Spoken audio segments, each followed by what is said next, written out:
Take it away, Mike. All right. Welcome, everybody. Bullets flying at you. Happy Monday. Welcome back, everybody. Great to guys have you guys on the call. Very special guest tonight. Super excited about having a chat with none other than uh, Mr. Tomer Strolight. So we're going to get into that in a second. So anyone who's brand new to the call, we do this every week. My name is Mike. I'm based currently in Hamilton right now. And this is just a weekly call to help people understand Bitcoin better. And for someone who's has written extensively about it and was just recently introduced to me through a friend of the call that we've had on before, Jesse Berger. Jesse was kind enough to introduce me to Tomer just recently, and Tomer graciously agreed to come on. And so very happy to have him here. And let's just dive right in. So Tomer, welcome, and thank you for coming on. Yeah, thanks. Thanks for having me. This was great. So, why don't you give our crew here a little bit of background on yourself and how you got into Bitcoin?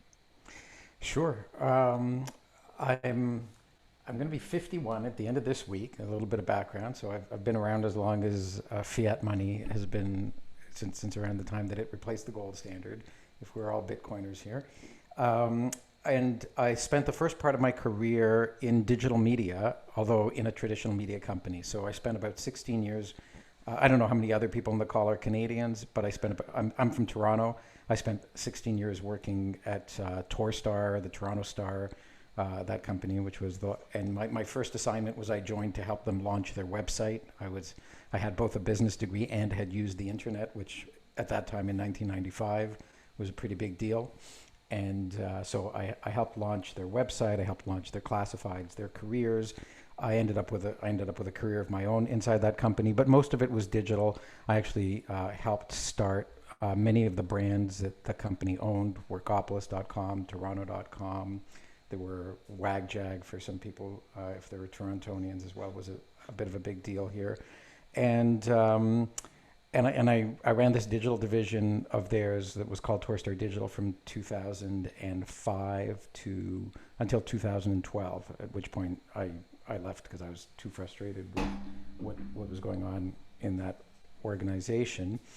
Um, I was doing, I had a variety of other jobs. I did private equity, I ran a training company, but in 2013 was when I was first introduced to Bitcoin. And I was introduced to Bitcoin by a friend I had just met on the internet.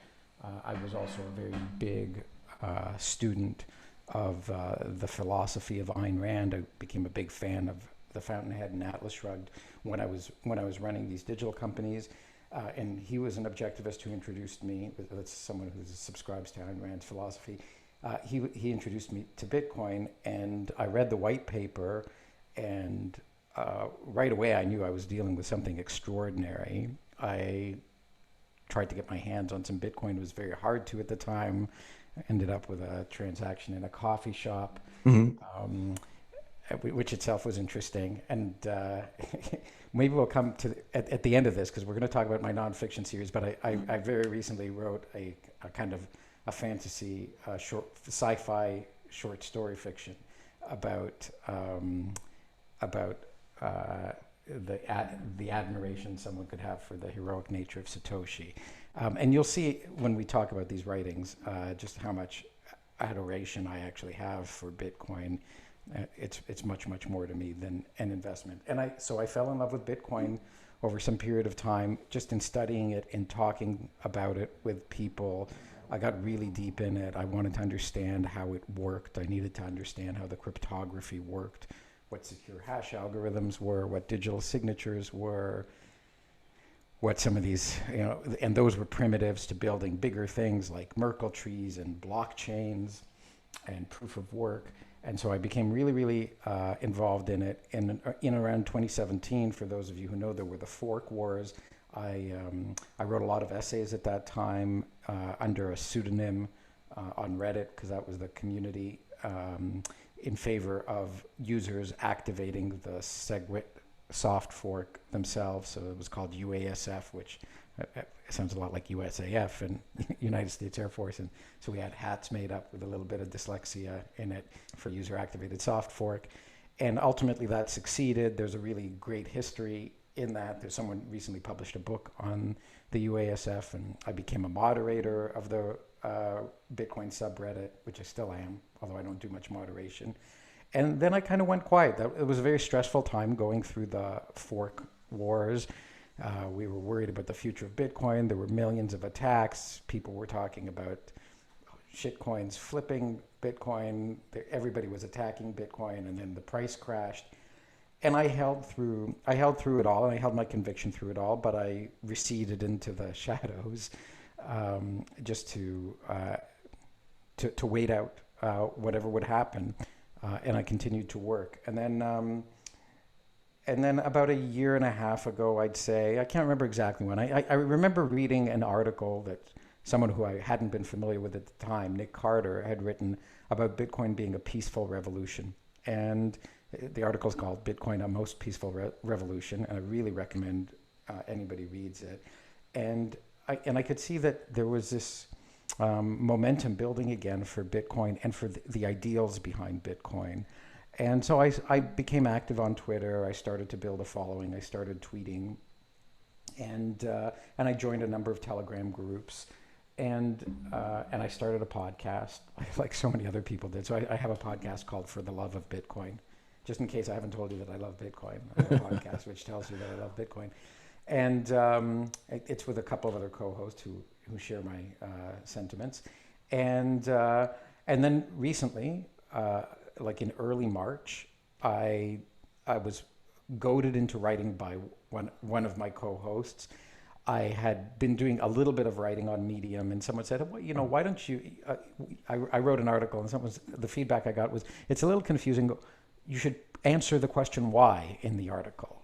It was about something other than what I wrote these things. And that inspired me to say, you know what, I'm going to write a whole series of articles about Bitcoin that answer all these why questions, because I get so many questions of why.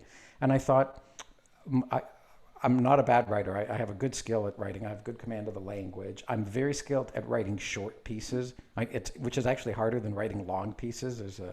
I can't remember which writer is famed for this joke. He sent someone a 10-page letter, and he says, I'm sorry for the length. If I had more time, I could have made it shorter.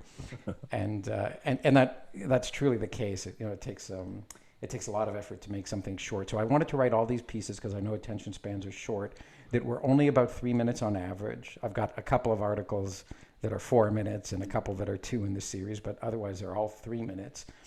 I wanted them all to be accessible to newcomers, so I knew I needed to simplify things. I couldn't throw out words like hash algorithms and digital signatures, and if I was going to use the word cryptography at all, I had to define a little bit about what it meant. But I also knew a lot about Bitcoin, and I was really seeking acceptance from Bitcoin's more influential people as well. So I wanted to put in, I didn't want this to be a remedial regurgitation of what so many other people had written. I didn't want it to be Bitcoin for dummies, Bitcoin for newbies, I wanted it to be smart. I wanted it to be original. And so I challenged myself to make sure that each one of these things would also be clever, unique, even insight driving for people who were longtime Bitcoiners and who were like the people whose articles I was really appreciating on the internet. And most of those people were writing very long articles, 14 minutes articles, 25, 55-minute articles. Brandon Quittem has some amazing articles, like the one about how Bitcoin is like mycelium, like fungus, but it's a 55-minute read. And I didn't think that was going to be my core. So I started writing these articles. I set out to write these articles. I'm a member of Robert Breedlove's Patreon Telegram group, and I mentioned this idea there, and people were very enthusiastic about it. They gave me like 140 different titles for ideas. So I put all these supposed titles, suggested titles, into a Google Doc, and I sat down one morning to start writing, which one I was. I kind of pointed my finger randomly at the page. and tried to figure out which one I might write. And I had quite a bit of writer's block, and I felt a little discouraged. And I went to sleep that night, and I woke up at 2 a.m. in the morning with the first article. Like, it came to me in my sleep, and that was called "Why Choose Bitcoin?" And the thing that hit me was, unlike every other currency in the world, which is forced down your throat, Bitcoin is totally voluntary. It asks you to choose it. And the fact that it asks you to choose it means that it has to earn your choice. It's not just, hey, I'm here, take me or leave me. It's like, what do I need to do to earn your choice as your source of money, as your way to store the effort of your work? And so that became the inspiration for the first piece in the series. And it was really, really well received. Like, people said it gave them goosebumps. They'd never heard that perspective before. And that gave me, a lot of motivation. I think it really boosted my subconscious's self-esteem. And I had the similar experience, not in the middle of the night, but at kind of like, not at times of my choosing. The ideas for the next several articles came to me, and then gradually, I developed a habit of it, and I knew when I would wake up in the morning whether I had the inspiration to write or not. It was sometimes every other day. It was sometimes every day for a couple of days or every few days, and these articles just kept coming out of me. And it was like all these 8 years of studying Bitcoin and talking about Bitcoin and fighting for Bitcoin and thinking about Bitcoin. This was just all something that these were all things that had to come out of me. And as it went along, it was kind of like a little bit of an, some articles were a little bit better, some were a little bit worse. But I was getting enough positive reaction. Like, I had people like Robert Breedlove sharing, and Peter McCormack sharing my articles, and Gigi sharing my articles. And so that got me pretty excited. And I decided to kind of really go out on a limb there and profess. I think the first article that I really went out there were a few that were, I'd say, pretty bold. I because of the series itself, I'd been invited by a small team at Google Canada to do a lunch and learn about Bitcoin. And the first question so the team leader had shared about 6 of these articles with his team, and he said, we're going to answer like 3 broad questions. And the first question that he asked me, well, why is Bitcoin important? And again, kind of just out of inspiration, I hadn't prepared this. I said, I think Bitcoin's the most important thing in the world. And I gave them my answer. And I liked the answer enough that I slept on it. And I wrote an article the next day called "Why Bitcoin is the Most Important Thing Happening in the World Today." I think it's probably number 19 or 20 in the series. And Michael Saylor picked that one up and shared it with the world. And he said, Bitcoin is a moral, technical, and economic imperative. There it is, number 18. And that was huge for me. I was really, really impressed. We can go into this one. It's only a 3-minute read. Absolutely. Like all the others. And the fact that happened let me actually write the following one. I think it's the very next one, which is Why Bitcoin is Worthy of Love. And both this one, I can't remember if it was this one, but certainly the Why Bitcoin is Worthy of Love. I got invited to this Clubhouse group, which meets every Sunday. They do this mock service, like religious service for Bitcoin. They call it the Sunday Satoshi service. And I read the article on why Bitcoin is worthy of love. And it's kind of tongue in cheek. If anybody's been there, they say, instead of saying hallelujah, they say hodalooya. And they've done a version of the Leonard Cohen song where they've rewritten the lyrics and they sing hodalooya. And they have some people in the group with beautiful singing voices, and we all know what a beautiful song it is. So it actually, as much as it's tongue in cheek, it kind of starts to feel emotional and serious. And when I read that article there were like a couple people who were moved to tears by it. So it was really great. And then I had like a couple more, I don't want to say technical articles, but meat and potatoes articles. And then I wrote Why We Need Bitcoin, which I thought was going to be the last one in the series because it was, it felt like, okay, I'd finally gotten it all off my chest, but then wouldn't you know it, a couple of days later, another one came out of me. And so I've now got 24. That's hopefully not too long an introduction. I hope I didn't bore people. But that is, that's the story behind this series. which may or may not be done. Well, I hope you keep going. I mean, it's fantastic. I love your writing style, and as you know, as we all know, the battle for attention spans is just ridiculous nowadays. And so I love the fact that you've got these, bite-sized chunks, not unlike Jesse's book, actually, where he kind of tackles one topic per page. And so I Right. really love this format that you've done, and you've got clearly your own personal flair with each of these. And that what is Bitcoin is Love is great. Um, and you mentioned just, with that service and how it's affected people. What would you say has been the biggest effect that it's had on you in your life to date? I mean, it's been huge, right? People say you don't change Bitcoin, Bitcoin changes you. And I think for me, the most amazing thing about Bitcoin is I spent my whole life looking for and trying to find integrity. It was beat into me. Beat into me. That's a terrible word. I was, so, as I grew up. I don't want to say I was raised, but as I grew up, I really had a conviction that integrity and honesty and truthfulness and productivity were were virtues, uh, and I thought that that's what I would experience like when I went through school. I thought that's what I would experience when I entered the business world, and I entered a business world that didn't have a lot of integrity. It had a lot of people who were duplicitous and backstabbers and political, and and it was a huge disappointment. And I held out. I held on. I tried to do things with discipline. I found myself that I had to, resign from a long-term career because I didn't feel that there was integrity with the people around me. And then I had to resign from several other jobs because it frustrated me so much. And and in Bitcoin, I found integrity. I found promises that weren't broken, promises that were kept. A community of people that kept itself pure with individuals who stuck to the truth, who didn't try to cheat each other, who had like Bitcoin is a rule set. It's a game where you cannot get away with cheating. And so I believe it's going to change the world, because when you can't steal money, you stop wasting your time trying to steal money, right? Like if it's just impossible, right? If you can't cheat, if you can't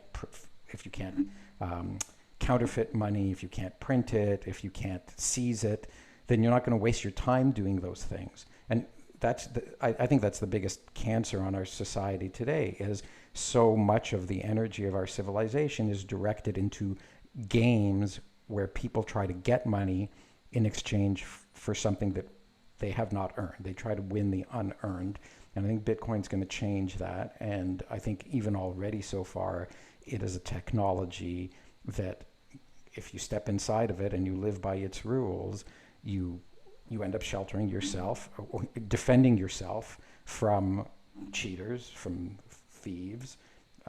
You have to understand how to use it, which is part of the inspiration for the articles that I've written, so that you don't get cheated of your Bitcoin. But you take the basic precautions, and nobody can seize your money, nobody can dilute it, nobody can print some for themselves without playing by the rules. So I think it's this wonderful mode of integrity, and I think it will provide redemption for people who are creative but easily tempted, and use their creativity to trick other people out of their hard-earned wealth.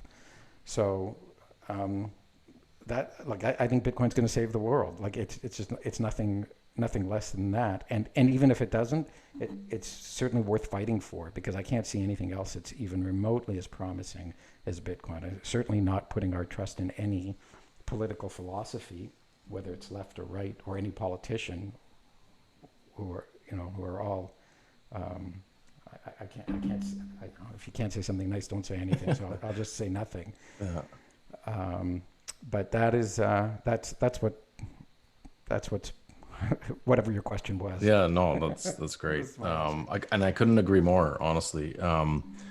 With all the noise that's out there, whether it be mainstream media or social media or what have you.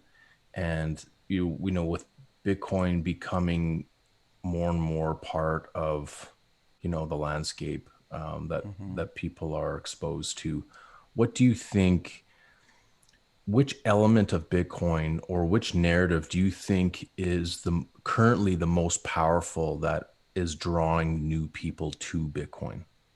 I think it's always the price. And, Naval had a really great tweet years ago, and I'm going to try to, I'm not going to remember it verbatim, but it's something, it's something like Bitcoin is a tool to rid the world of oligarchs and tyrants dressed up as a get-rich-quick scheme. And we've got other memes like, I came for the money, I stayed for the revolution. And so I do think that's still the big lure. And it's kind of like, it's this important thing because the like money is really important, which is what I explain why it's important in that article about why Bitcoin's the most important thing happening in the world. And it condenses all this information in the world into a number that we can all understand. So Bitcoin's price is a reflection of this value. It's very undervalued, obviously, from my perspective, given what I've said. It's actually worth and its value is. But the fact that its movement is what catches people's attention. It's like, what's this thing that's gone from 500 to 1,000, or from 1,000 to 7,000, or from 7,000 to 3,000, or from 3,000 to 30,000? There's definitely something going on, and if you hear about it once, you go, oh, it's a bubble, and you come back, and then you hear about it again, and now it's like, didn't I call it a bubble at 1,000, and now it's at 10,000? So something starts to get your attention, and I think people come in often just to say, okay, well, I got to get on this fast-moving train and make a buck, and then they get wrecked, or they get tricked into buying some kind of altcoin that's just a scam, right? That someone lures, someone gets their Bitcoin from them in exchange for something that they told them was better, but they sold that thing that they alleged was better. So you can kind of tell, you can kind of see. It's funny how they're always asking for Bitcoin, isn't it? Yeah. Right? Bitcoin's no good. Give me your Bitcoin. I'll do you the favor. I'll give you my shitcoin in exchange for your Bitcoin.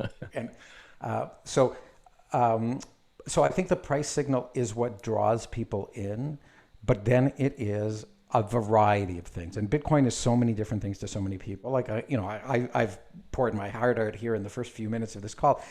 Bitcoin doesn't have to be for anybody else here what it is for me. Bitcoin can just be a store of wealth for somebody. It can be a way to do business. It can be security. It can be unseizability. It can be portability for people who need to move their wealth from one place to another. Like it's a lot of things. It's simply this. I also teach a course on Bitcoin, and I just say it's like a little civilization within our civilization. It's just a few rules. It's just a rule. It's like there won't be more than 21 million of these things. They'll be issued according to this schedule over the next 140 years. The only people who can spend them are people who can prove that they own them using cryptography. And the only people who get the new ones are the people who use energy to earn them. And that's it. Like, that's all the rules. So, but it's amazing how out of simple things, complex things emerge. Right? And you can see this throughout nature. Right? Like there's only 4 forces in the universe. There's only like 2 kinds of particles, but everything is made out of all of those things. And there's a tremendous complexity that arises out of a few simple rules and a few simple components. And I can see that in Bitcoin. So once people get in, I think that's the more interesting part of the journey. I think it's rare nowadays that people, it's impossible to come in without some price signal, because you have to enter at a price. And I think everybody who is a Bitcoiner must truly hold some Bitcoin, even though many of us lost all of our Bitcoin in a boating accident. We won't talk about that. And we don't have any more. I wish I had some, but so everybody comes in, everybody takes a stake in this system, right? That's also, everyone's got some skin in the game. And so people care. And so it's more than a political affiliation where you can change sides from one day to the next, right? Like you've got something invested in it. You have a vested stake in the success of Bitcoin, and so you start to understand, well, what am I invested in? And the more you understand, the more you see that there's so many aspects to this, and depending on what your interests are, it may fit very well. I'm personally very interested in liberty and freedom and human rights, and you know, privacy rights are rights that are terribly violated, and property rights are rights that are terribly violated. And Bitcoin fixes this. Bitcoin is unseizable property, and it's private property, and it's property that you can have privacy in. And there's so many, and it's so also closely related to privacy-related technologies. It makes people aware, and normal people don't deal with cryptography typically. They're not even aware of its existence, other than perhaps in some bizarre military cases, but it's all over us. And the more we are aware of it, and the more we are conscious of the option to use it, the more privacy we can establish for ourselves. And Bitcoin teaches you, even though you don't know it, I'm holding Bitcoin. Okay, well, you're generating a public-private key pair. You're storing a private key. Like, that's all you need to know how to do to ensure that you have privacy.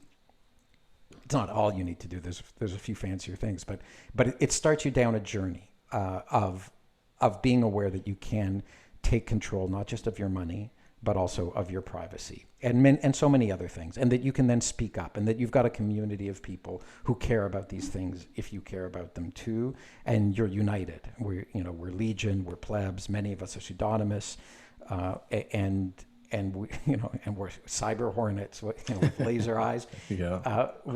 But we're serious, right? And if I had said, to you 15 years ago that there would be a piece of software that people would be ready to die for the right to run it, you might say, like, what, Microsoft Word or like MS Paint? Like, who's going to be prepared to die for running a piece of software? There's an army out there that, you can take their Bitcoin node from their cold dead hands, right? And they'll defend it. And there's people who are prepared to defend it with guns and ammo, right?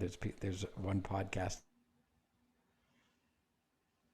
out there that I know that's called Guns and Bitcoin. I haven't listened to it, but and obviously it's got more Americans in it than Canadians. Again, I'm not sure where this whole audience comes from, but I'm just assuming because you're Canadian, we're introduced by a Canadian, that maybe we've got a lot of Canadians on this call.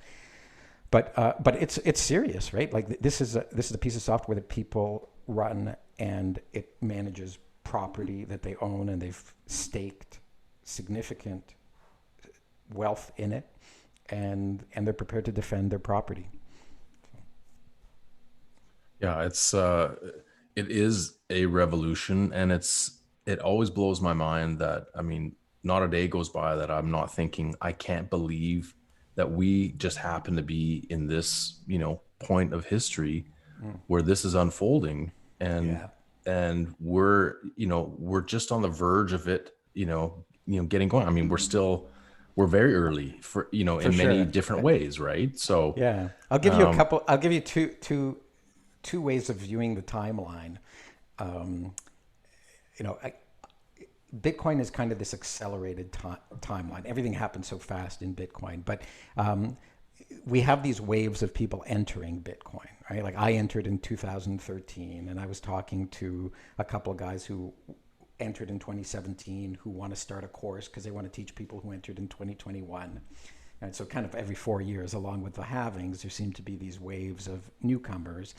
And so I realized, that's like, each one of these waves is kind of like a generation, right? So like, I'm like, I was talking to these, I call them kids. They're exactly my age, right? Or maybe one of them is a little bit younger, but they're like 4 years younger. So they're like my kids because they're in the next generation, and they're training my grandkids. And so like in 3 more years will be the generation I'll look at as my Bitcoin great grandkids. And 4 years later, my Bitcoin great. So it's it's like, as it onboards people, we see these generational clusters.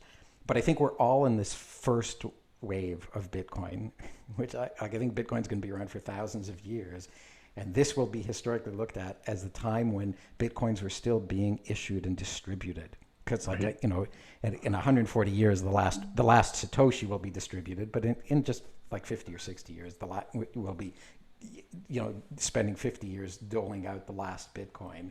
The first 1/2 Bitcoin over 4 years, then a quarter Bitcoin over 4 years, then an eighth of a Bitcoin over 4 years, and so and then that period will end, right? It'll take a long time for the sun to set on it, but there will be a period when people will look back in history and say, "Could you imagine being around in the time when you could buy a Bitcoin for fiat money, right? Like there was fiat money and people had it and you could borrow. Could you imagine a time when new Bitcoins were being issued all the time and they were like, this Bitcoins were raining from the sky and now a Bitcoin, a whole bit, they won't even think about anything as a whole Bitcoin, right? They'll say, can you imagine like people had 100 million Satoshis and they called it a Bitcoin, but Bitcoin will be the platform and Satoshi will be the unit.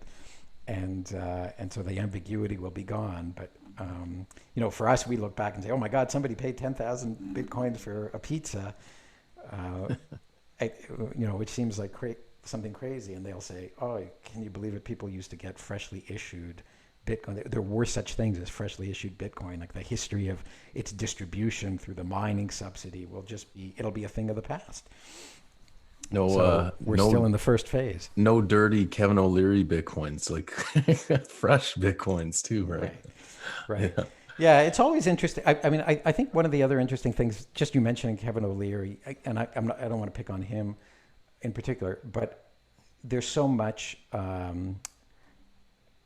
ignorance is the right, like there's just so few people who have a sophisticated understanding of Bitcoin, and it is complicated, right? Like I'm a smart guy, and I fell down the rabbit hole, and it took me years to really put all the pieces together where it wasn't like, where I wasn't kind of like, just, hey, I don't understand. How does this fit with that? What goes on here? And again, it's not that the architecture of it is particularly complicated, but you have to understand things that we don't normally deal with. Things like a number like 2 to the power of 256. So it's 32 bytes or a 256-bit number, right? It's like 1001111, just 256 things long, right? So it'll probably fit if there was just ones and zeros. Like, okay, that represents, there are more combinations of numbers that you can represent just with zeros and ones in binary, 256-bit long, than there are atoms. So there's more combinations of that than there are atoms in the observable universe. Well,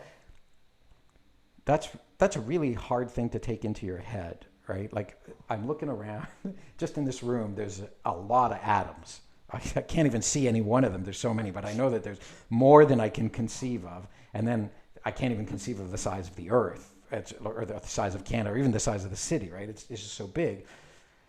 And so there's more atoms than that. And hold on, there's every star that I see in the sky, and that's like, and I'm not even using a telescope. So if I use the most powerful telescope to observe the entire observable universe, there's more numbers represented by that 256-bit string than there. And so that's so mind-blowing. And then the fact that these hashing algorithms create an essentially random-looking number out of any input, that you can't predict what's going to come out anywhere.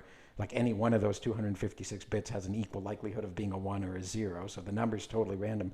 But it's also totally deterministic. Every time you put the same thing in, you get the same thing out. And so once you actually can wrap your head around that, which is really hard to wrap your head around. So if anybody's head is spinning from what I just said, like, then you can actually chain these things together. You can hash together hashes. You can take one of these 256-bit strings and another one and make a 512-bit string and then run it through the algorithm that'll make a new 256-bit string. And you can prove all of this stuff. And that's how you make a blockchain, and you put all these other things into it. So by the time you actually understand how these things work, and also the fact that it's a random number, you can tell, well, if it's less than a certain number, then the odds of you guessing it had to be 1 in something less than that number out of the 256. And so that's how you can generate something like proof of work, right? Like the odds of guessing, the odds of a hash coming out to be this number are like 1 in a trillion. So you probably had to take a trillion guesses arrive at a number this small. So you had to run this computer algorithm a trillion times. And so that's how you prove work. And so people took this already mind-blowing concept and created more mind-blowing insights with it. And then Satoshi comes around and takes these things that are each in and of themselves like so, I'm trying to think of what the word is, so transcendent, and strapped them all together to create something that is also so different. One of the articles I have in the series is called "Why Bitcoin is Like Nothing Else You've Ever Seen." Something like it's like nothing you've ever seen before. That's my favorite one, and I was going to get to that one. Yeah, for sure. Let's talk about. I mean, let's talk about that one because that's what that's what this is about. Like Bitcoin is like nothing. Bitcoin is like alien technology. it's like nothing you've ever seen before. It doesn't have. Yeah, I mean, you can talk about what you liked about the article since you say it's your favorite one, and then I can kind of dive in. Well, what I mean for me, I feel like, and Just a I little. was gonna go back. Yeah, I was gonna go back to just a couple things that you had mentioned already, and some of them being, well, in this case, just what you were talking about is Bitcoin is so incredibly complex and yet beautifully simple at the same time, and for we've got people on this call that are fairly new or they've had experience with Bitcoin, and there's noise, right? And so I want to get your perspective just in terms of with the, where do you think that is the complexity of it does that become overwhelming, do you think, for people which are then too easily persuaded by something that, or subject to unit bias because there's so many other, there's 7,000 or 8,000 other coins in the space, and all someone has to do is wave, a sign saying, hey, we're only 8 cents over here. Yeah. And do you think, like, I know obviously we're extremely early, but do you think the complexity of it, or when people, they brush up against that, do you think that's a deterrent? And they just, we've already discussed attention spans. Do you think that, do you know what I'm getting at? Do you think that creates like a mix of things that just, it takes that much longer for people to come around? Sure. Bitcoin's not the first complicated invention that's ever come around. It's complicated. It's complicated. I actually have an article called "Why Bitcoin is So Complicated" in the series. That's the next one, I believe, right after this. So, it comes up shortly. But every time a new technology hits, that's revolutionary. It's almost kind of in the definition of it. People aren't going to understand it at first. Like when the internet hit, and I was working at a newspaper company. I went to help a newspaper company get on the internet, and nobody really understood it in those early days. But some people came to understand it faster than others, right? In Silicon Valley in particular, that's where the people who were understanding it and developing an understanding of it went, and they had great success. And people who were laggards or Luddites about it even were left behind. And we saw the same thing with horse and buggy manufacturers when the cars came out, when automobiles came out. We've just seen it over and over and over again. Disruptive technologies come, and they're not immediately obvious to everybody. They seem complicated at first. They are complicated at first, right? They get easier and better with time as more infrastructure is built around them and as entrepreneurs figure out how to make them easier. So Bitcoin is, by necessity, complicated to what we have seen come before it, because it had to be a new invention, a new combination of things that didn't exist before to do something that hadn't been done before. If it was a combination of things that had been combined before, it wouldn't be new. And usually when these radically new things happen, they are radically new. And so it takes a long time to understand. And so, you mentioned unit bias. There's so many traps that people can fall prey to, especially with so many predators around the space, trying to lure people away from Bitcoin and into something else that isn't Bitcoin and doesn't do what Bitcoin does. It's unfortunate, but it's par for the course. And it's kind of like, it's the natural order of things that, and this is kind of what attracts me to Bitcoin, to your earlier question. it's not the predator, it's the protector, but it exists in a universe of predators. And some of these predators are naive, right? I don't want to suggest that every single person marketing altcoins is knowingly scamming people into something else. Although very many are, and I don't want to give anyone a pass either, because I've been in this space for 8 years, and I've seen people who were in this space because they wanted to do things they knew were criminal, and they'd go to jail for it if they did it outside of this space, right? So there's some pretty nasty things that go on here. But there's also a lot of naivety. There's a lot of confusion. There's people who buy into the confusion and repeat and reiterate the confusing or false statements, not knowing that they're false, right? They repeat what they think is the truth, but it just happens not to correspond to reality, so it's not the truth. And so there's a lot of challenges still for Bitcoin to overcome, and this is why I wrote this series, to help newcomers.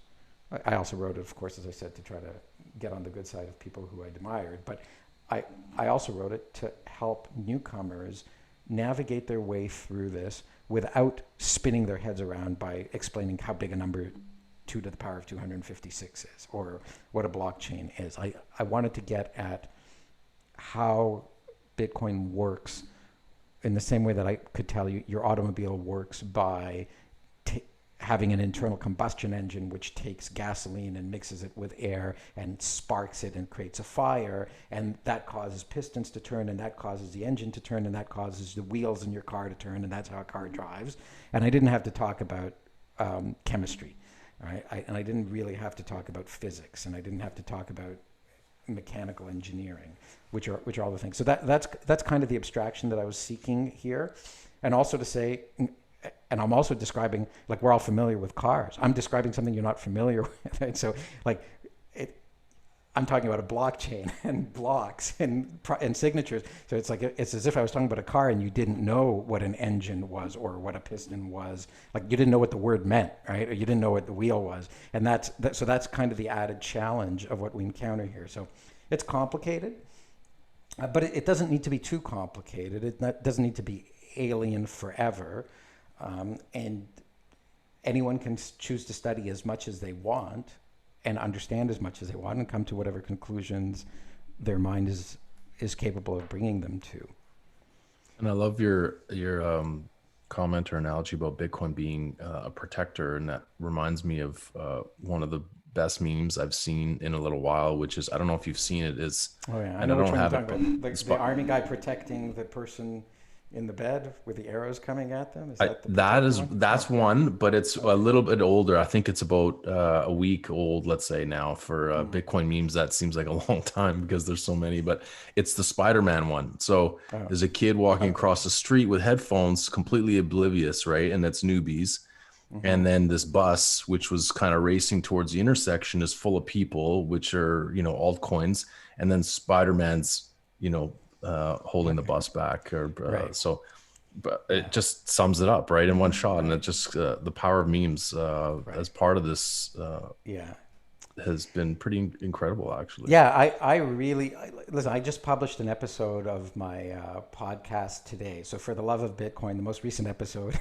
It's so funny how much I'm now in a stage of expressing. Like we name each episode, and this episode of For the Love of Bitcoin was like the For the Love of Bitcoin episode of For the Love of Bitcoin, because we started talking about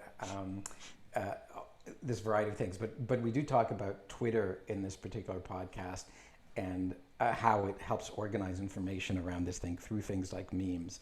So there's a good section in there on that. And for anyone who wants to get a little bit more of my thoughts and a couple of other really interesting people's thoughts on Bitcoin, you can subscribe to the podcast and listen to it.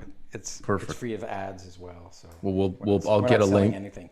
Perfect. No, I'll get a link and I'll post it here in the in our Bitcoin Bullets Telegram group. Right. This is my favorite one. You know what? If people, why don't we take? I'll read it out loud. It's just 3 minutes. It's sure. It's an interesting article. It really is. And then we can discuss it. I mean, we could maybe take questions, or if you've still got more. So perfect. Love to. So it's why Bitcoin's not like anything you've ever seen before. And I have a quote from Antoine de Saint-Exupéry, who says, perfection is achieved not when there is nothing more to add, but when there is nothing left to take away. And so here I say, Bitcoin is so different from anything we've ever seen before that it is helpful to newcomers to first show them what it is not. In doing so, we often use words that are the opposites of ones we typically use to describe things we are familiar with. Bitcoin is not like any organization that anyone has ever encountered before. Bitcoin is missing a lot of features we see in just about every organization.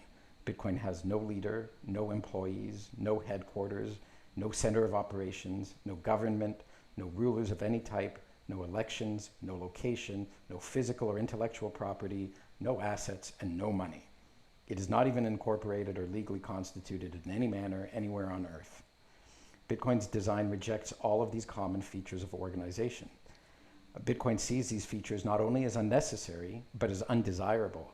This is because it recognizes that each is a vulnerability.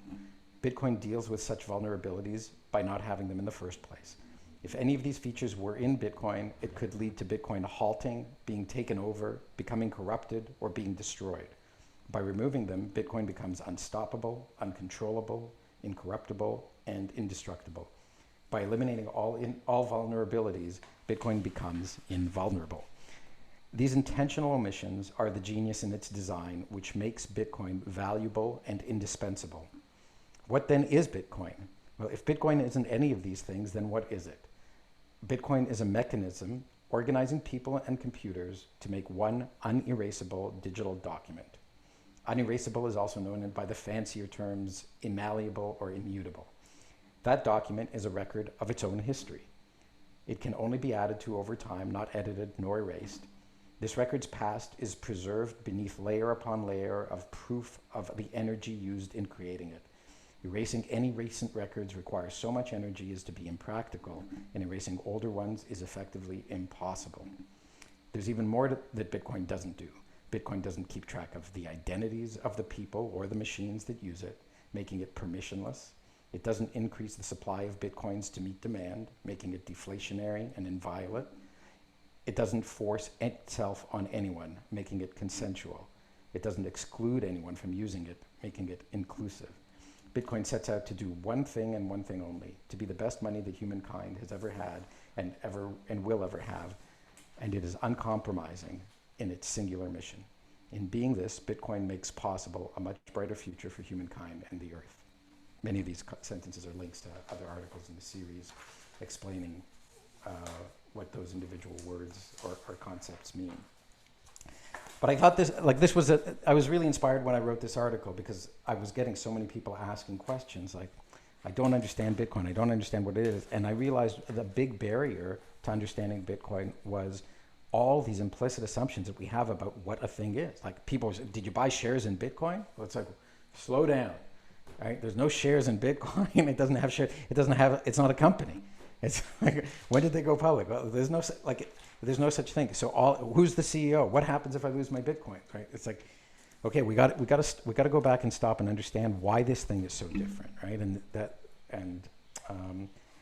I try to explore various of these topics in different of the articles. But I kind of hope, I do wonder if I'm publishing this series as a book sometime soon, whether that article should be the very first or the second one. I still think that Why Choose Bitcoin, maybe just for emotional reasons rather than rational ones, it was the first one that came out of me and it said, why should you choose this thing? It might also be the last, it might also belong as the last one, but this one is kind of like, it sets the stage. Before you start understanding everything else about this thing, understand what it isn't and understand how alien it is to everything that you're familiar with.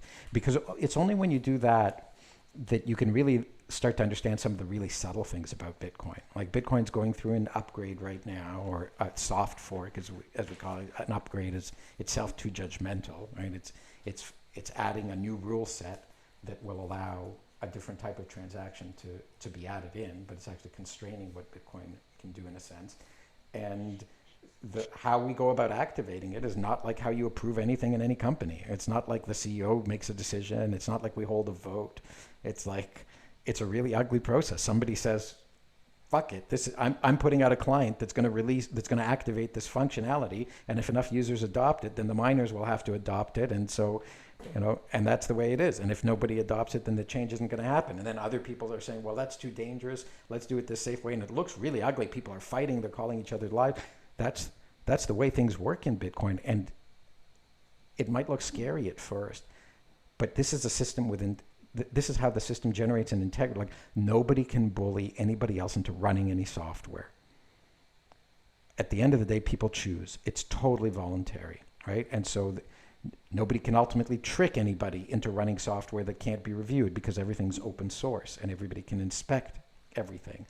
And there's going to be differences of opinion, people who have a different history, just different tastes, different preferences, but everybody's got tremendous incentive not to get forked off the chain. So people may launch 2 different clients to activate this upgrade, but they're going to work their asses off to make sure that those things don't fork from one another, right. which is what we're seeing. So this seemingly ugly process is actually really brutally honest process, right? It's not going to let bugs into the platform. It's not going to let anybody take over the platform. It doesn't trade off anything other than people's feelings along the way, right? And Bitcoin will let anybody play because it doesn't know that anybody exists, so it doesn't really care about anybody's feelings either. That's part of the beauty in the simplicity of it, right? And actually, I heard, you mentioned Robert Breedlove. I actually heard him talk the other day, literally about science being the stripping away of falsities. And so I really like that angle, and that's kind of that's right. Why that's that one is my favorite, because of what it is, and I think it's beautiful. If you think about it. If you think about it, a lot of these new technologies, whether it was like even the automobile, right, which none of us were alive, unless we've got some really old people on this call, when it came out, the people who were first attracted to it were 2 groups. The scientists, like the engineers who were just fascinated by the technology, right? These were the people who became the car manufacturers, and whose names we know because they're the brands of cars that are still around. And the people who actually found it really useful, the early adopters, people who needed a Ford Model T because it gave them a utility that they couldn't get from a horse. And a lot of other people just didn't get it. They thought it was stupid. And you can find all these interesting ads from them that are mocking cars, right? Like, I can't even remember some of these comparisons to horses, but you can't really love your car, or your car doesn't have a name, or I can't even remember all the advantages that horses allegedly had over automobiles at the time. And they were superior in many respects in those days. Like, cars got stuck in the mud. Horses don't get stuck in the mud, right? There weren't roads. So of course, cars were disadvantaged. Ultimately, we built roads. So I think we're seeing the same phenomenon. Bitcoin is initially attractive to people who love the science, the math, the engineering elegance behind it. They love it for its architectural beauty, and people who need it. And in the early days, those were people who were trying to buy either recreational drugs or drugs that they needed that weren't legal, sex industry workers, things that were illegal, things that were called darknet. And so those were the early adopters because they were the people who actually found utility in the thing. And then it eventually became to where it is today, which is corporations and people who have wealth that they want to preserve and protect from inflation and taxation and other arbitrary measures that confiscate wealth in different crafty ways that really crafty, really smart people have conceived of and are executing attacks on savings every day all over the world. So there's that point. Subtly made. So you mentioned earlier, you touched on a point with the car and horse analogy as well, eventually we built roads. And so, to further on that sort of point, like you made mention of, money allowing civilizations to, reorganize and re-coordinate sort of human effort. Yeah. And so where does this go? We talk about, save or change the money, change the world, but where do you see this going? So when you're talking about civilization changing, is it in small chunks? Is it, let's look at Bitcoin Beach in El Salvador, right? Is it sort of, sort of test areas like that are like petri dishes for growing a Bitcoin community, then seeing what evolves from that? And how do you see it? Well, this is an exponential technology. So the granularity of what you look at in a time scale or an impact is kind of exponential. So I think what you're describing, and exponential technology is, I think when people talk about exponential curves and exponential disruption, you sometimes say, like, let's look at how you pick any disruptive technology. But we've talked about cars, right? So it's kind of like, at first, it was like 0.01% share of transportation. And then it did a 10x. So it was 0.1% of the whole transportation industry. And then it did another 10x, and it was 1% of the whole transportation. Like, it's no big deal, right? But then it did another 10x, and it was 10%, and then it did another 10x, and it was 100%, right? And so, like, and each of those 10x's took the same amount of time, right? So it's like kind of like these things happen at profoundly different scale. So yeah, in the short term, there's like a little beach in El Salvador where everybody's paying with Lightning and accepting Bitcoin, and it's this teeny tiny thing, and and that'll do a 10x and a 10x and a 10x. So I'm inclined to ask you back, over what time frame are you asking about? Uh, I think the one thing that Bitcoin really fixes. So I think there's going to be. I don't want to evade your question or get too cute about it. I think there's going to be a lot of really interesting experiments over the next 5 years, next 10 years. And as I've said before, I think this is a technology for the ages. Like, I think it permanently changes human civilization for the better. The biggest inducement in Bitcoin is to create a sustainable economy in two dimensions, right? Like, there's one, and you mentioned Robert Breedlove. So he's currently doing a series. He did this Sailor series on his podcast. He has a podcast called What Is Money. He's now doing one with Jeff Booth, also a Canadian, who wrote the book The Price of Tomorrow.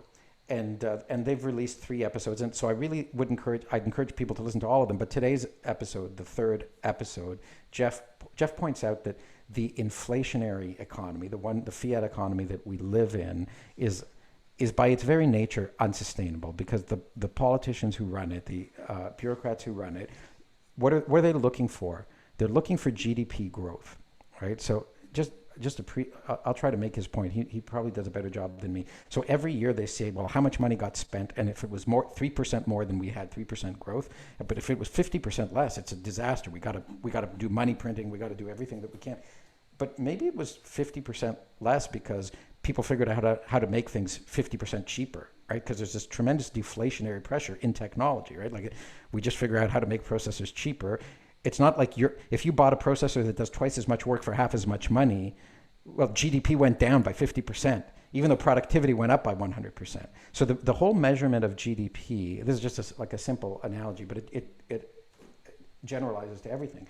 The whole measurement of GDP in fiat dollars, and as a number that needs to go up, by abstracting everything into dollars, is broken. It incentivizes continued increased consumption, increased spending, so that number keeps going up. And ultimately, it can't go up forever. Jeff points out, he says the Earth is finite in its size. You can't consume more than the finite size of the Earth. And that's why we have this terribly unsustainable economy. We also have lots of other problems, and I can't even get into all of them.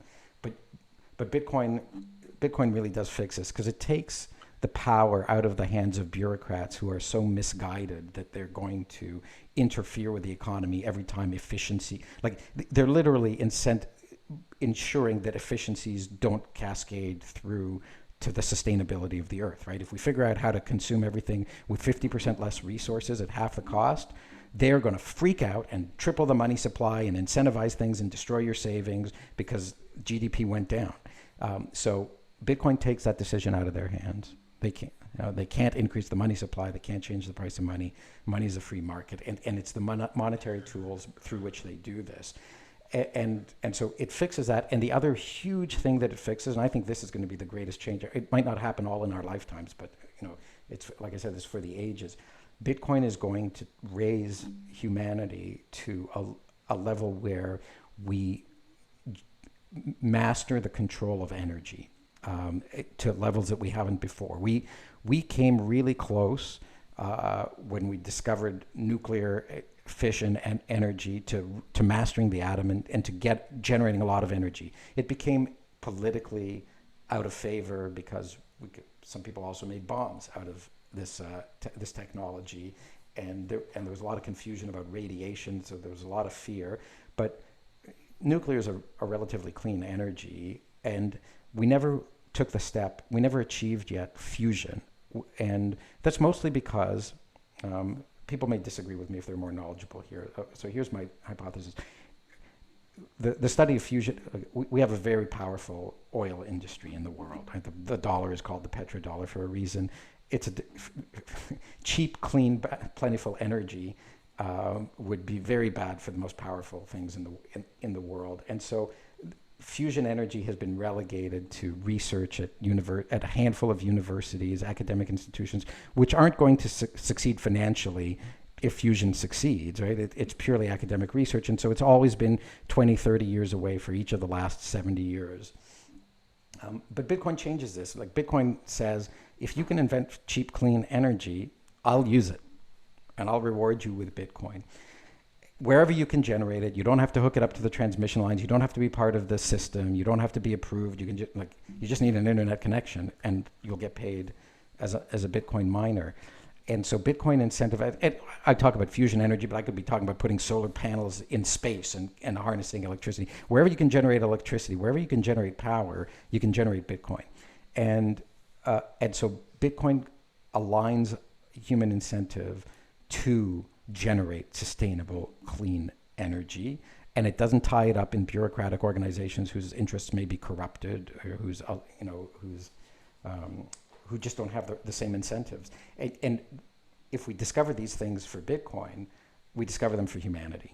And then the things we can do with unlimited clean energy are beyond any of our imaginations. I mean, we can imagine a few things, each of us, but the billions of people who live with the access to this are going to imagine so many more things than we can. So I think that's where it just becomes, like people living 300 years ago, if they saw what was going on today, it would look like an alien civilization to them. I mean, they didn't even the world didn't even have a whole lot of information. And now we have 1 million times as much information that we can all fit into our pockets and access it in time. And the information consists not just of words, but of pictures and moving pictures and video and sound and music. It's just the kind of music we can create and the kind of video that we can create, are beyond anybody's imagination. So it's incredible what's possible out there. And I don't want to give all the credit to Bitcoin, but Bitcoin is something that points humanity in the right direction, in the direction of clean, sustainable energy and economy. And so from that little beach to whatever it is, and I've been inspired by this journey to become a science fiction writer. So I'm writing a science fiction novel that I just started, and I've just written a short story. It's not quite ready to share yet. It's a little racy. Maybe it's a lot racy. I don't know. Not with explicit sex, but there's an analogy for. There's an analogy of people sharing thoughts that's kind of sexy, which and both of these pieces of fiction are Bitcoin plays a large part in them. Very cool. We'll look out for that, definitely. If anybody wants to pre-read my sci-fi story, just understanding that it's racy, you let me know, because I'm looking for people to read the first draft of it. There you go. The second draft is ready, so you can bounce some feedback off Tomer. Yeah, right. Good. What in the short term, what are you most excited about? In the next year or so, let's say, what elements of it, what developments that you see happening, what gets you really excited that you think is going to come to fruition or is in the works currently? When we talk about a whole year, there's a lot to look forward to. I'm really I'm closely involved right now in this upgrade activation. I'm trying to play peacemaker. As I said before, it's a process Yeah. that gets people who want the exact same outcome. They all want this upgrade activated. Mm. They're just fighting over how to do it. And there's legitimate reasons on both sides for them each wanting to do it. So I'm trying to keep the peace between them and ensure that this thing happens, because it'll enable some really cool functionality in Bitcoin and also prepare us for the next upgrade, so that we don't get stuck too long fighting this one. And I want to avoid the kind of war that we went through last time. So I'm very excited about this upgrade that's called Taproot. But just more so, like what I'm getting more and more excited about all the time is opportunities like this. Like this is personal. This is, Sure. Yeah, be ending.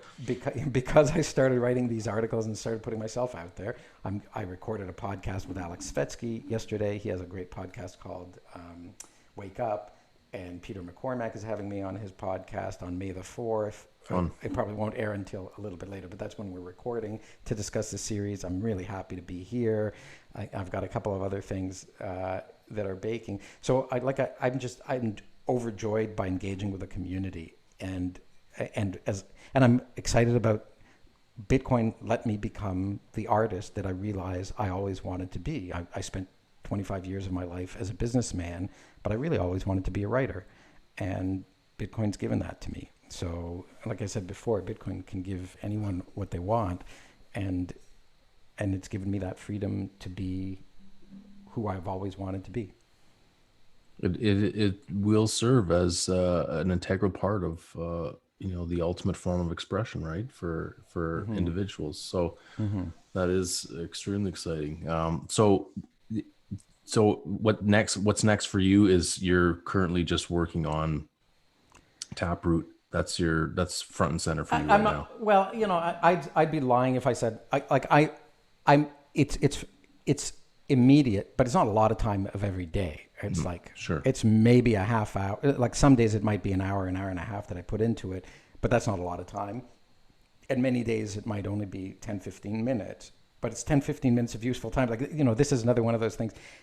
The work you do for Bitcoin, like Bitcoin, we said this in one of the articles, right? It's like, if you want to work for Bitcoin, you just work for Bitcoin. Like there's no hiring process. There's no HR department, right? You don't apply for a job. It doesn't put out job postings. It's like you see some work needs to be done and you think I can do this. And so you jump in. And if it's 15 minutes of work, it's 15 minutes of work. And if it's 3 days of work, then it's 3 days of work. So there's no pretenses, right? Bitcoin doesn't say, oh, our work hours are from 9 to 5 Eastern time, weekdays, but not on weekends. And we celebrate these holidays, right?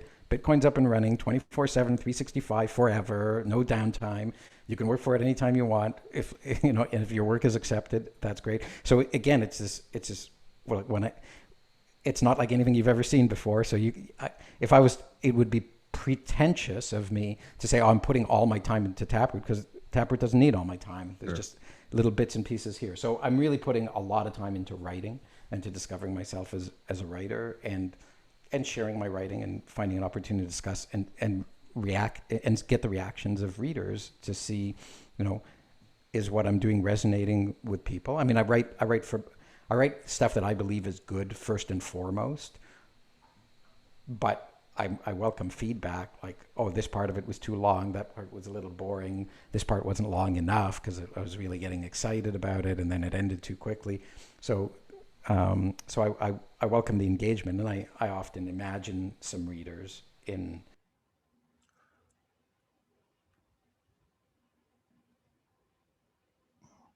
Sorry, Tomer, I just hit the. Feel free to unmute. Sorry, I muted you by accident. There we go. Sorry, I don't know where you cut me off. But I was just saying, as a writer, there's a lot that I'm learning about,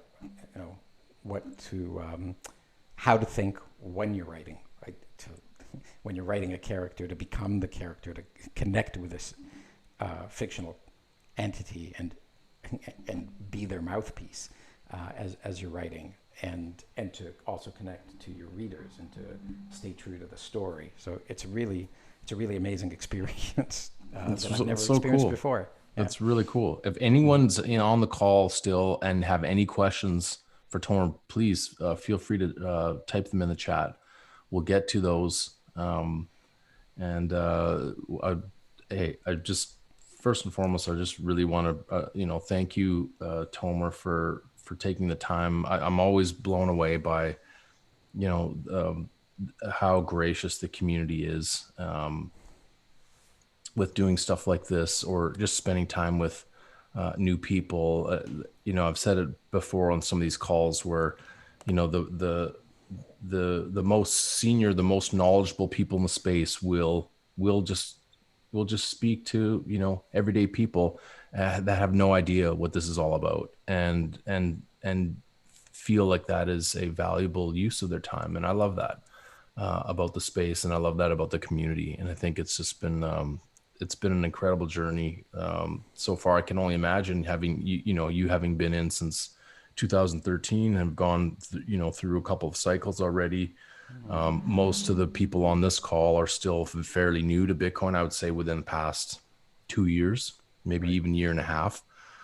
So this is a pretty amazing journey for everyone that's on here right now, and it's super exciting to have a part in that, and to bring people like yourself on the call. And so thank you, can't thank you enough for that. And one thing I did, I hope you keep writing the articles because I think they're fantastic. I've been putting them out one or two a day into our Telegram chat, just so that people can have a read. Sure. And I'm really when the inspiration strikes me, and I will say the inspiration comes from questions that I get asked. As I mentioned, a couple of these articles came to me, like I could see that people were struggling with certain questions that they asked me. Why is Bitcoin important? And that inspired me to write some of these other things. So I welcome questions. The more you hit me with here, the more inspired I likely am to be to write something, because I'm not in full control of this thing. There's this inner voice inside of me that is listening as well, and if it gets the right idea, it'll wake me up in the middle of the night and tell me what it is I have to write. Hey, and Jack Mallers with Strike, like he was just saying the other day when they were talking about Bitcoin Beach, saying his first role in being down in El Salvador was to listen. And I can't think of anything more valuable than that. So right. But one thing I did want to say before we wrap, I don't see any questions, but maybe some will come through after. We'll find ways to connect people with you. We've got the group chat and things like that. But one thing I did want to say, and it's funny that my favorite piece, which is the one we just discussed, you actually have a quote from Saint-Exupéry, and who's the author of a book called The Little Prince, which is one of my favorites. And in sort of reading through all of your articles, I really got the sense that, clearly you're extremely knowledgeable. Like, you can tell that you've got a tremendous handle on the info, and to be able to articulate it in the way that you do. But there's also a sense of, I also get the sense that there's like a boy, a little boy, the wonderment that a childhood, Yes. Sort of is revealed in your writing, and not unlike that book. And so I really got a feel for that, and it was pretty special to read your work.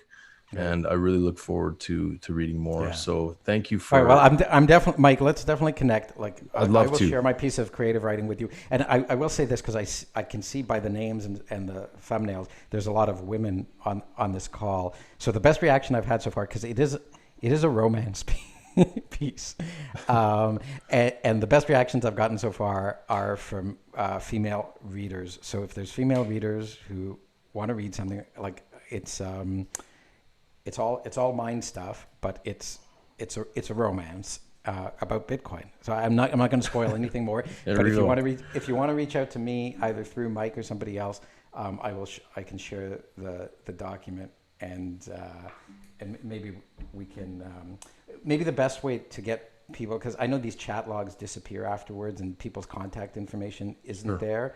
So is everyone here in the Telegram group, or should I? Everyone's in the Telegram group. It's not an open chat group. It's more of a bulletin board, which is, So you know what? Why don't I'll give my email address here. Sure. And people who want to read it, send me an email.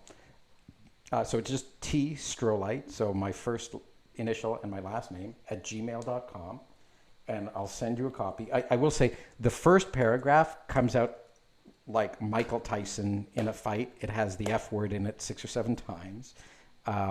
But afterwards it settles right down, and it builds. So it's stylish. So just you'll have to put up with a little bit of rough language in the opening paragraph, and maybe a couple of other times it's mentioned in there, but it's mentioned in the most loving way. I think our crew can handle way. that. Did I get that right? It's in the chat there. tstrolight@gmail.com. Is that right? Okay, Yeah. perfect. So anyone who sends me an email, just say, I'd like to read your writing or something like that. I'll know what it's about. I'll send you. And just let me know if you'd prefer to read it, the Google Doc, if you want me to send you a PDF. I do ask that you not share it yet with others yet, because I'm asking for proofreading here. It's not ready to be published. I'm going to get feedback. I'm going to edit it, and then I'll publish it when I figure out where to publish it as well. Because I've submitted the draft to a couple of Bitcoin magazines Cool. who publish artwork. But I'm still welcoming welcoming feedback, because it's a really radical piece. And There it's you my go. first piece of So writing. you guys are in on the rough draft period. So very cool stuff. Okay. Tomer, thank you. I'm looking forward to getting together with you and Jesse and Greg Foss. Yeah. At some point, we'll have a beer or For sure. something.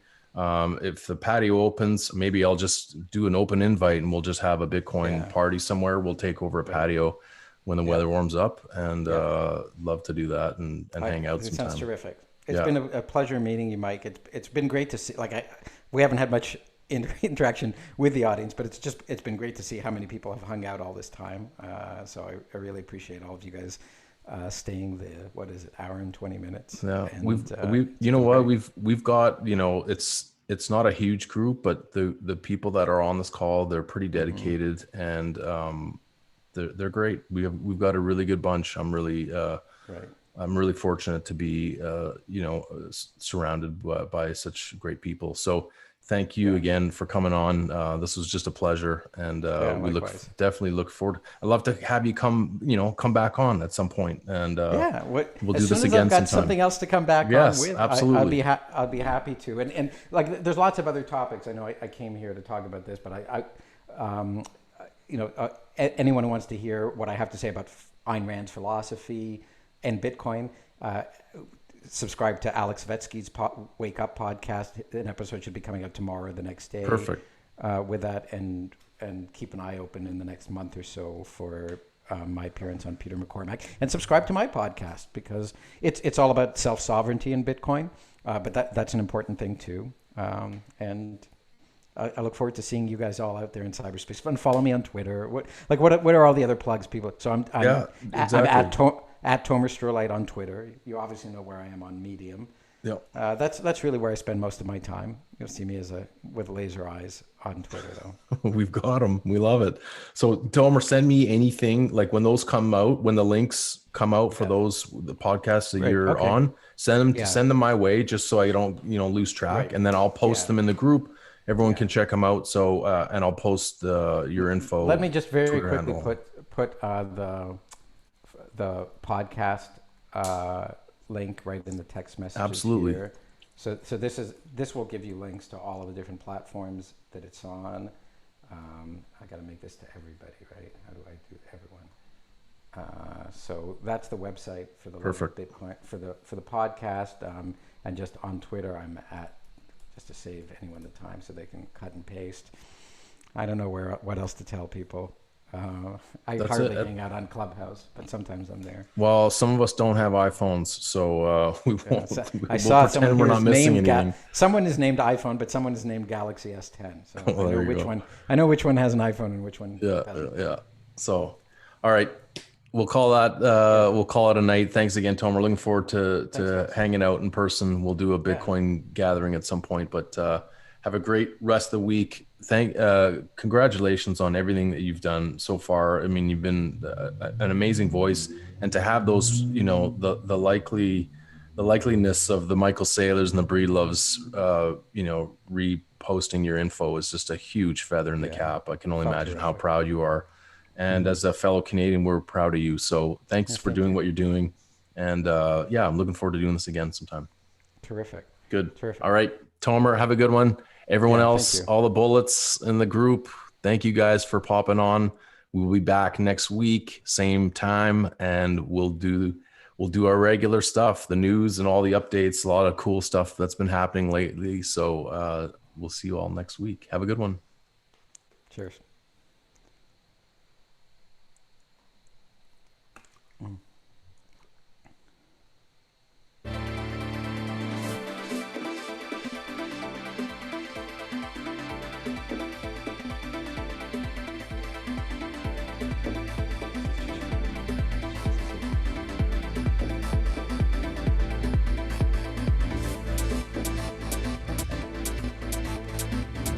That was really cool, Mike. Do